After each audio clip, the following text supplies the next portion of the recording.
శ్రీమాత్రే నమ. శ్రీ గురుభ్యో నమ. ఈరోజు భాద్రపద శుద్ధ పౌర్ణిమ, అలాగే 7వ తారీఖు ఆదివారం. ఈరోజు రాత్రి మనకి చంద్రగ్రహణం ఏర్పడుతున్నది. ఈ చంద్రగ్రహణం గురించి చిన్న విశ్లేషణ. 7/9/2025 భాద్రపద పౌర్ణమి ఆదివారం రాత్రి సంపూర్ణ చంద్రగ్రహణం సంభవిస్తోంది. ఈ గ్రహణ సంచారం ఏదైతే ఉందో కుంభరాశిలో శతభిష నక్షత్రం మరియు పూర్వభద్ర, ఉత్తరాభద్ర నక్షత్రాల్లో ఇది సంభవిస్తుంది. కావున కుంభరాశి వారు ఈ యొక్క గ్రహణాన్ని వీక్షించకపోవడం మంచిది. తర్వాత వీటి యొక్క ఎఫెక్ట్ ధనుస్సు, కన్య, వృషభ, మేషరాశులకి మాత్రం శుభం. మకర, తుల, సింహ, మిథున రాశుల వారికి మధ్య ఫలం. కుంభ, వృశ్చిక, కర్కాటక, మీన రాశుల వారికి అశుభం. అంటే ఈ విధంగా మనకి శుభ ఫలితాలు ఇచ్చేటటువంటివి కానీ, మధ్యమ ఫలితాలు ఇచ్చేటటువంటి వాటికి కానీ పర్వాలేదు. ఇక కుంభ, వృశ్చిక, కర్కాటక, మీన ఈ 4 రాశులు ఉన్నాయి. ఏవి? కుంభ, వృశ్చిక, కర్కాటక, మీన రాశుల వారు ఉన్నారు. ఈ 4 రాశి వారు కూడా ఈరోజు రాత్రి జరిగేటటువంటి ఈ యొక్క చంద్రగ్రహణాన్ని వీక్షించకూడదు. ఈ చంద్రగ్రహణం యొక్క టైం ఉంటుంది. ఈ చంద్రగ్రహణం మనకి పుట్టేది రాత్రి 9:59. అలాగే సెమీకాలం అనేటటువంటిదిగా మనకి 30వ భాగంలోకి వెళ్తుంది. ఇది 10:58. ఇక మధ్య భాగానికి వచ్చేటప్పటికల్లా 11:41 ఇది మధ్యకాలానికి వస్తుంది.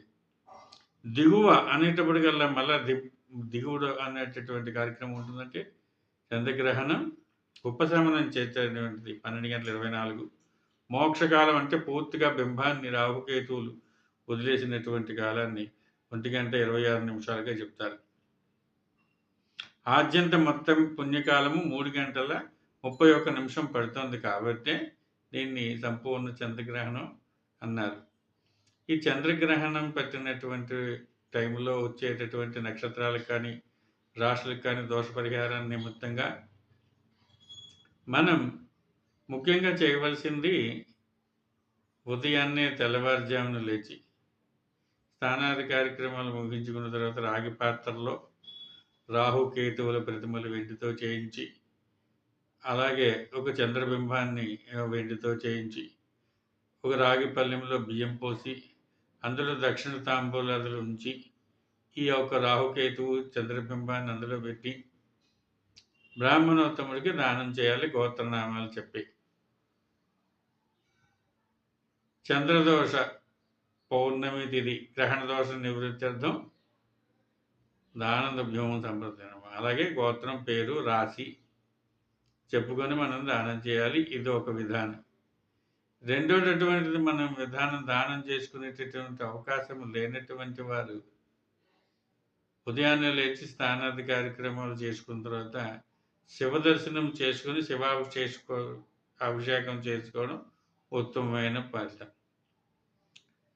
ఒకవేళ ఆలయ దర్శనానికి కూడా మనకి అందుబాటులో లేదనుకున్నటువంటి వారు ఉదయాన్నే యథావిధిగా మనం శుచిగా స్నానాది కార్యక్రమాలు చేసిన తర్వాత శివ పంచాక్షరి జపాన్ని కనీసం 108 సార్లు జపించుకుని, మృత్యుంజయ జపాన్ని 108 సార్లు జపం చేసుకున్నా కానీ సరిపోతుంది. ఈ విధంగా రాశి ఫలితాలు ఉంటాయి. కాబట్టి దీని యొక్క ప్రభావం మనకి పక్షం రోజులు చెబుతోంది. అంటే 15 రోజులు. పౌర్ణమి నుంచి అమావాస్య వరకు దీని యొక్క ప్రభావం ఉంటుంది. ఈ అమావాస్య దాటితే ఈ యొక్క గ్రహణానికి సంబంధించిన ప్రభావం ఉండదు. కావున దీనికి మనం ఏమీ భయపడిన అవసరం లేదు. ఇక గర్భిణీ స్త్రీలు అయితే చక్కగా రాత్రి 9 గంటల నుంచి 3 గంటల వరకు విశ్రాంతి తీసుకుంటే సరిపోతుంది. ఇక నిత్య భోజనాది కార్యక్రమాలకు వచ్చినట్లయితే ఈరోజు 1 గంటకల్లా మనం భోజన కార్యక్రమాలు ముగించుకొని సాయంత్రం 6 గంటలకల్లా మనం దాని అల్పాహారాన్ని భోంచేస్తే ఇక తెల్లవారుజామున శుచి అయిన తర్వాత దేవతా విగ్రహాలు సంప్రోక్షణ చేసిన తర్వాత మనం యథావిధిగా భోజన కార్యక్రమాలు చేసుకోవచ్చు. ఇది ఈరోజు గ్రహణానికి సంబంధించినటువంటి విషయం. శ్రీమాత్రే నమః. శ్రీ గురుభ్యో